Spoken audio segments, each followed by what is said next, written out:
whether we like it or not, the hobby of Pokemon collecting, particularly graded slabs, has become quite expensive. And I want to know if you guys think that I got cooked with this trade. This is a really low population slab that I just picked up and actually traded 3 raw cards for it. And I'll run through what I did. There was an Evolutions Charizard, there was a Gengar, and there was a trio of the Kanto starters as well.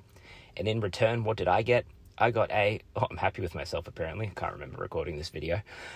What did I get in return? I got a beautiful, beautiful Growlithe slab. So let's flip this around and you'll see that it's just a reverse holo. It's a super low population reverse holo. Why did I pay so much for this? I didn't. I traded it for my friend, and I'm an Arcanine collector, and I have the matching card from the set in a PSA 8 for the Arcanine. But this is the Aquapolis Growlithe reverse foil, and have a look at that glorious artwork. It is absolutely beautiful. I adore this card, and I'm happy with the trade, but I want to know what you guys think. So let's go back to the basics. The biggest one and the most interesting one to talk about is probably going to be the Kanto starters. So I actually opened one box of Series 1. It's the only box that I got, and I opened up these Kanto starters. Are they gradable? Maybe. They're 9 or 10, so there is a chance that there's significant upside there. My friend really wanted the Kanto starters, and by the way, this slab has a scratch on it, so I'm actually going to use the Miguaz Plast X to polish off the scratch. It works really well. You just use like a very clean, I used a lint cloth there, but that's just a pretty normal standard one. I think that's just like a Bunnings one, so from a big box warehouse, so nothing too special. That is way too much paste. That is an example of how to waste a bunch of paste. No, big mistake. You just need to apply a little bit of the gritty paste to the slab, to the scratch, and it polishes up really nicely in no time at all. And as long as you don't over polish, it doesn't damage it in the slightest. And it will get rid of surprisingly deep scratches, or at least fill them in. It's actually headlight polish. You can see that scratch. It runs through basically right under the S in the PSA and then down onto Growlithe's head. My friend didn't know that it was scratched. Apparently he's got no good eyesight. I do actually believe him. He wouldn't have deliberately given me a scratch slab. But he knew that I was after this slab and he wanted some raws in return. And so those Series 1 starters, that's probably the ones with the biggest upside, but the actual cost to me was almost nothing. I got that box at retail, I opened them up, it was nice to have, but I guess the real cost to me there is future cost, because that's what they're currently going for. They could go for a lot more.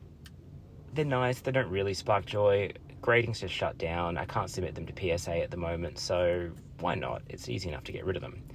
The second thing I traded for was the baby Gengar. This was in honestly close to near mint condition, but maybe no, it's not even medium. It's not light play, it's not medium play, it's actually near mint condition. It was a lovely card, and I think he'll be able to flip that at a show or add it to his collection and really hold on to it. I paid 80% of market, honestly, like 3 weeks ago, so I wasn't that attached to this card. So that was some more upside for me, I guess.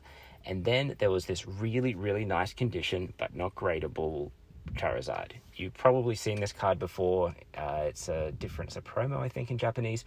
It's really beautiful, but they're always kind of munted. They're always fairly damaged, and even though it had some little bit of whitening to it, this was a really good condition Charizard. I was a little bit sad about letting it go. I paid full market price maybe 6 months ago. I can't remember exactly. I probably paid a little bit over because it was in good condition.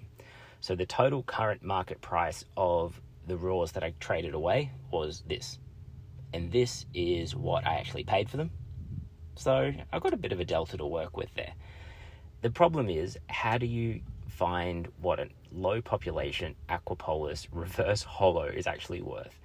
It's worth it to the person who wants it. As an Arcanine collector, I wanted this slab. I really love the Aquapolis Arcanine.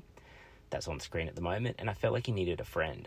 I'd have preferred that have the same grade, but if you're going to have a reverse foil, you may as well get it in a 10 or a 9. There was one recent sale of a 7, I think, that went for a significant amount of money, so that suggests that the market might tick up a little bit, so maybe it holds value. But realistically, this is a PC stash for me anyway. But that's what I traded, guys. I traded 3 lots of raws for this beautiful slab, which, despite the scratch, is a really, really, really nice looking slab, and it polished up nicely, and you can see it sitting here next to its big Arcanine brother. All in all, I'm happy with this trade, but would have you have made this trade, or did I get absolutely fleeced by my friend?